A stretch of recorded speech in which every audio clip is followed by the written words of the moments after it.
Okay, so this video I'm going to be making a wooden sign for a friend, and I figured I might as well record it for everyone to see, and then obviously if you wanted to do it yourself you can have a go.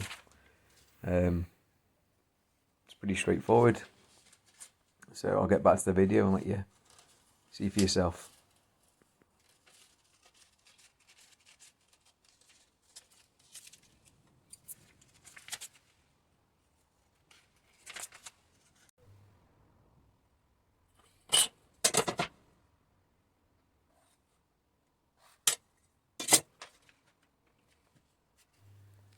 Right, so all I'm doing out here is doing the layout for the lettering, making sure it's all square. Obviously I've cut the letters out. I'm just measuring from the centre line outwards, making sure it's all even and the spacings are even and it looks right. Once that's done, obviously I'm sticking them down, ready for the next stage.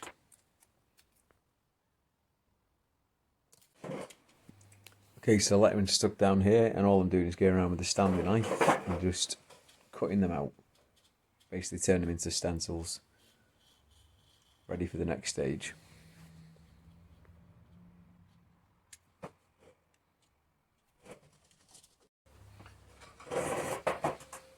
Okay, so I've carved out the lettering and just pretty much covered the board. Just going to give it a light spray, the black paint. Make sure you do this from a distance, obviously, because it does lift the paperwork. I might add some little weight to something, just around the areas where I know it's going to blow up. Lift up as a spray.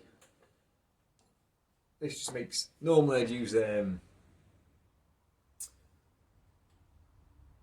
carbon paper, I think it's called. It's like a charcoal paper. So what you do is you put that down, put your font on top of it, and as you write over it, obviously it presses it onto the wood. So you've got a nice outline to work from, but I've not got any and won't arrive for a while. So I figured I'd just do this for now. And I can get on with it, start making it. So yeah, I'll do that. I'm going to spray it, and then I'll have obviously my pattern to use the palm router to cut out. So I'll do that now.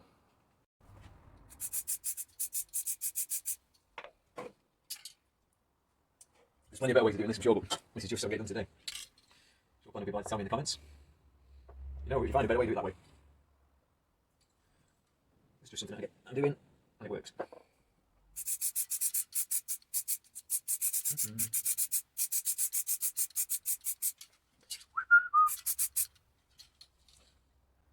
Okay, I guess I'll give that a minute. I'll come back to it.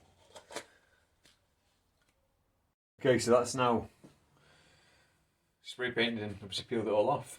And all I've got to do now is just basically cut around these, or cut them out as it were with the router, the palm router. So I'll do that now. And clean it up, fit the border and all that other bits, so yeah.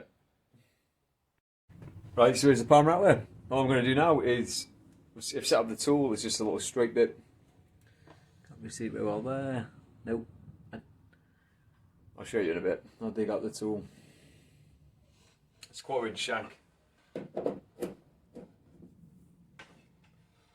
I like to fit the tool and obviously unplug it, have everything switched off, because this could just jump in, make a mess here. So right, that's ready. We'll start chopping these bits out now.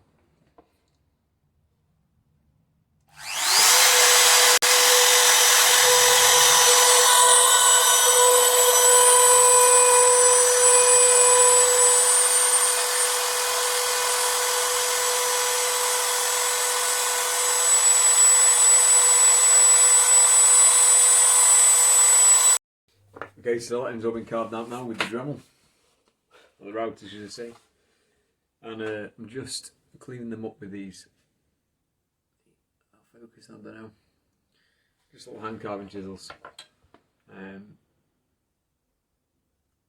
pretty good, not too bad. Literally just neatening up the edges, any of the fluff.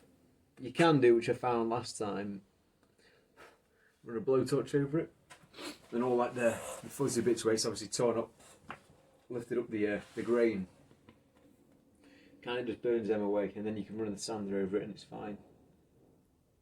Obviously you end up with a bit of a charred colour. This is going to be painted anyway by the guy it's going to. They've got like a theme around the house, the fascias and stuff, and the gates. A reoccurring colour. So what's left to do is neaten this up, put a border on it, and brace the back of it, stop the boards from bending and twisting. And then I think some brackets for mounting it. Not quite sure I'm going to do that yet. Something fairly basic, I think. The only worry was screwing into it. The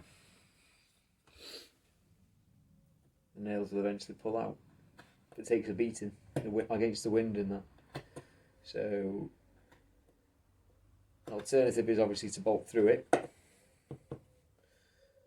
Drill and put a bolt through it with a link, some sort of D-link, a shackle, sorry.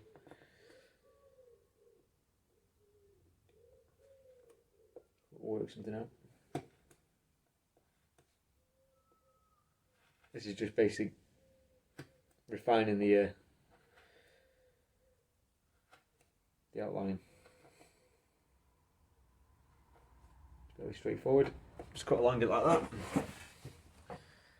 and just come along and clean it out.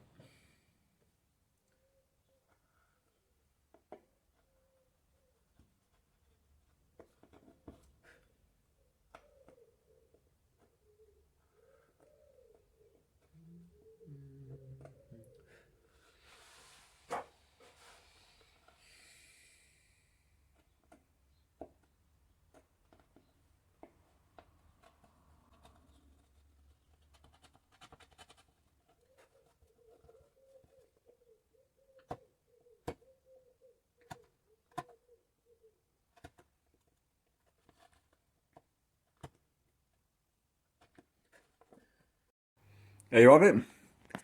Really simple sign. Just carved lettering and a bit of trim around the edge. And it's got 3 support brackets on the back just to strengthen it and pull it, help hold the boards together. This is redwood, so I've used it in the past, it's pretty good. It's fairly cheap. The mate that wanted the sign, he wanted originally oak or hardwood, but I said then he obviously told me he wanted to paint it. I said if you're going to paint it, it seems pointless using something expensive like oak. It's a shame to cover it up, so just use redwood. Obviously it's cheaper, easier to work with, and yeah, should look really cool when it's hung up. I'll get a video or a picture once it's up and painted. He said he'll do that, so I'll pass it on to him this night or the weekend. Right, I hope you liked the video and you learned, took something from it. And I'll see you in the next one.